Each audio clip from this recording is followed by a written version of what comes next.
आज हम शुरुआत कर रहे हैं कक्षा 10वीं गणित की प्रश्नावली 1.4, जिसका पहला सवाल हम लोग कल कर चुके थे। पहले सवाल में आप लोगों ने दशमलव शांत है या अशांत है इससे संबंधित पहला सवाल आप लोगों ने किया, जिसमें आपने लंबी विभाजन प्रक्रिया को नहीं करते हुए जो अंश और हर परिमेय संख्या का जो अंश यानी जो ऊपर लिखा होता है और हर यानी जो नीचे लिखा होता है हर का आपने गुणनखंड किया, और गुणनखंड करने के पश्चात आपने पाया कि अगर बटे में 2 और 5 आते हैं, बटे में अगर हर में 2 और 5 अगर हमें प्राप्त होते हैं तो उस परिमेय संख्या का दशमलव शांत होता है, और जिसमें 2 5 के अलावा 3 7 या और कुछ अन्य अंक होते हैं उसका दशमलव अशांत होता है। हमारे पहले ही सवाल पर आधारित प्रश्न क्रमांक 2 है, जिसमें आपको जो शांत है, जो दशमलव पहले सवाल में जो दशमलव हमें शांत प्राप्त हुआ था उनके दशमलव प्रसार हमें बताने हैं। तो देखिए मैंने उसमें से कुछ सवाल निकाले हैं। हमारे पास पहला, दूसरा, चौथा, छठा, 8वां और 9वां, इस प्रकार से टोटल 6 सवाल हैं जिनके दशमलव हमें शांत प्राप्त हुए थे। 10 में से 6 के दशमलव कैसे थे, 10 सवाल टोटल उसमें पहले सवाल में, जिसमें से 6 के दशमलव कैसे थे, शांत थे। अब हम जो शांत दशमलव थे उनके दशमलव प्रसार हम यहाँ पर ज्ञात करेंगे। जैसे 13/3125, 13/3125 जो दे रखा था, मैंने इसको 13/5 के रूप में बनाया था, लिखा था। बटे में मुझे 5 प्राप्त हो गया था, तो मैंने कह दिया था कि दशमलव कैसा है, शांत है। अब मैं क्या करता हूं, नियम यह कहता है कि बटे में 2 की घात n गुणित 5 की घात n के रूप में हमें प्राप्त होना चाहिए। तो मैं देखिए 2 की घात n गुणित 5 की घात n के रूप में बनाता हूं। 13/5 की घात 5 था, मुझे बटे में 2 और चाहिए थे। चूंकि 5 की घात 5 है तो मैंने 2 की घात 5 बटे 2 की घात 5 से गुणा कर दिया। ऊपर भी 2 की घात 5 से और बटे में भी 2 की घात 5 से। घातें सेम होनी चाहिए। घातें कैसी होनी चाहिए, बिल्कुल एक जैसी होनी चाहिए। जैसे 5 है तो 5, 3 है तो 3, 4 है तो 4, और बटे में 2 और 5 दोनों होने चाहिए। इस प्रकार से हमें सवाल को बनाना है। 13 ऐसा का ऐसा ही 2 की घात 5 मैंने यहाँ पर लिख दिया। अब चूंकि घातें समान है तो दोनों का आपस में गुणा हो जाएगा, 5 दूनी 10, और 10 की घात कितनी हो गई, 5। अब हम देखेंगे कि 13 ऐसा का ऐसा ही और 2 की घात 5 यानी कि 2 कितनी बार गुना हुआ है, 5 बार। 2 दूनी 4, 4 दूनी 8, 8 दूनी 16 और 16 दूनी 32। 32 गुणित 13 बटे 10 की घात 5 है, यानी कि 1 के पीछे 5 जीरो लगानी है। मैंने 1 के पीछे 5 जीरो लगा दिए, है ना। जितनी घात होती है उतने जीरो आते हैं। 13 और 32 का आपस में गुणा किया, 416 ऊपर हो गए, और 1 के पीछे 5 जीरो अपनी जगह पर वैसे ही। अब देखिए जैसे ही 10 से या 100 से या 1000 से 1 लाख से इस प्रकार से अगर भाग लगाया जाता है तो देखिए भाग काफी आसान हो जाता है। हम लोग देख पा रहे हैं कि नीचे कितने जीरो है, 5 जीरो है, तो ऊपर के 5 अंक के आगे दशमलव लगा दीजिए। लेकिन ऊपर तो 3 अंक है, मैं 5 अंक बनाता हूं। 4 1 6 मैंने ऐसा का ऐसा ही लिख दिया, उसके आगे 2 जीरो लगा दिए। कितने अंक हो गए, 5 अंक हो गए, उसके आगे दशमलव लगा दी, तो 0.00416। सीधे सीधे से हमने इसमें कोई भाग प्रोसेस नहीं लगाई, और उसके बाद भी हमने दशमलव प्रसार ज्ञात किया। काफी सरल विधि है। इसके बाद में 17/8, 17/8 में आपने क्या किया, 8 को आपने लिखा 17/2 की घात 3, 17/2 की घात 3 यानी कि 8 का जिक्र उसमें आ गया। अब मेरे पास कितने हैं, 2 की घात 3 मुझे प्राप्त हुए। घात मुझे समान रखनी है, लेकिन 2 तो मेरे पास है। अब मुझे क्या चाहिए, 5 चाहिए। तो 5 की घात 3 का ऊपर भी गुणा, 5 की घात 3 का नीचे भी गुणा, दोनों साइड हमने गुणा कर दिया।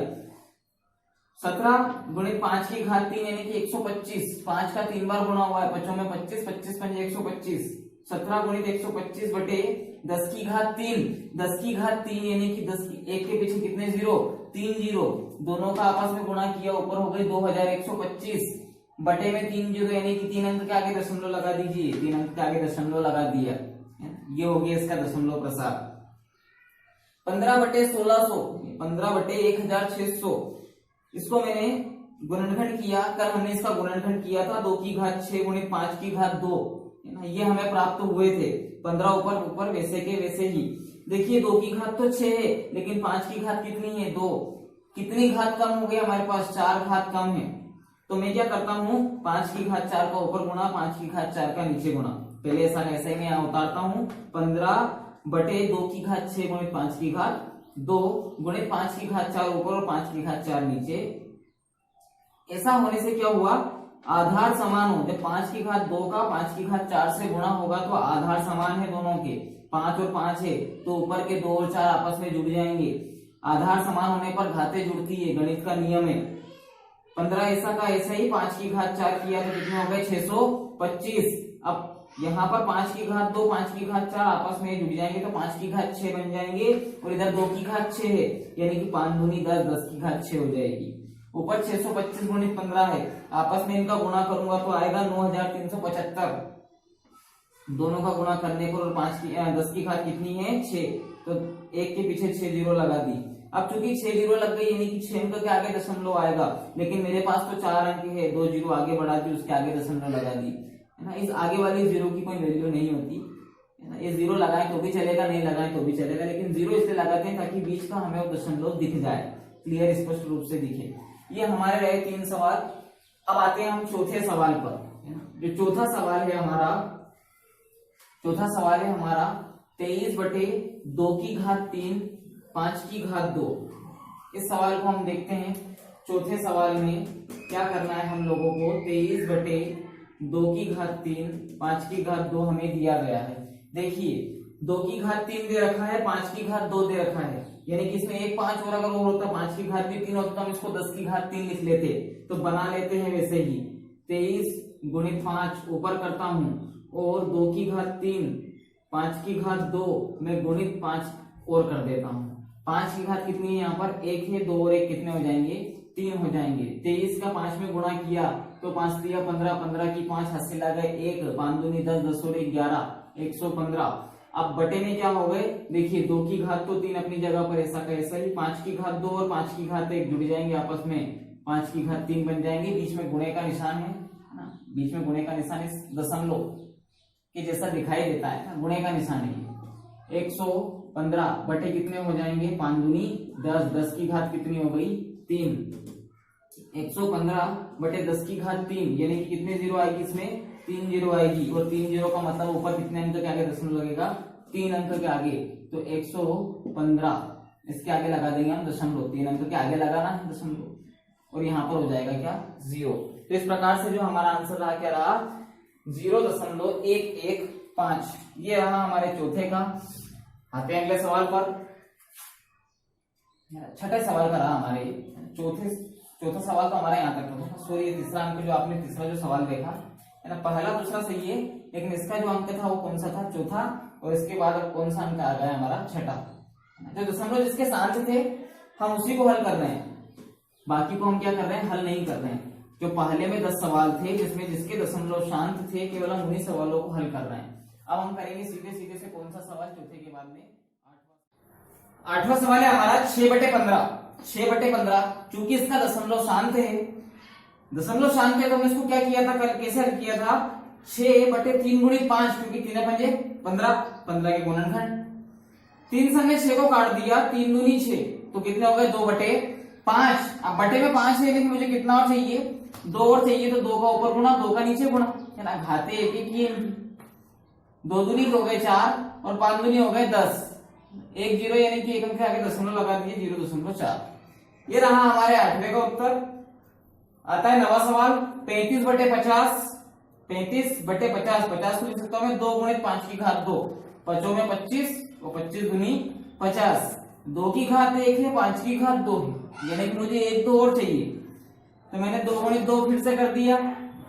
35/2 गुणित 5 की घात 2 गुणित 2 गुणित 2, 2/2 का मैंने गुणा कर दिया, 2 का ऊपर गुणा हुआ तो 35 दूनी कितने हो जाएंगे, 70 ना, थोड़ी सी गड़बड़ है ये, 35 दूनी 70 हो गए, और बटे में 2 की घात 2 गुणित 5 की घात 2, तो कितने हो जाएंगे ये, 10 की घात 2, है ना। घात समान है यानी कि गुणा हो जाएगा, यहाँ पर कितने हो जाएंगे, ऊपर 70, और जैसे ही हम भाग लगाएंगे तो बटे में क्या हो गया, 70/100, है ना। 10 की घात 2 यानी कितनी जीरो आ जाएगी, 2 जीरो, 70/100 यानी कि जो हमारा आंसर बनने वाला है, 1 जीरो से 1 जीरो तो कट हो गई, और बटे में क्या बचा है हमारे पास 0 और ऊपर केवल 7 है, तो एक अंक के आगे दशमलव यानी कि एक अंक हमारे पास 7, उसके आगे दशमलव यानी कि 0.7।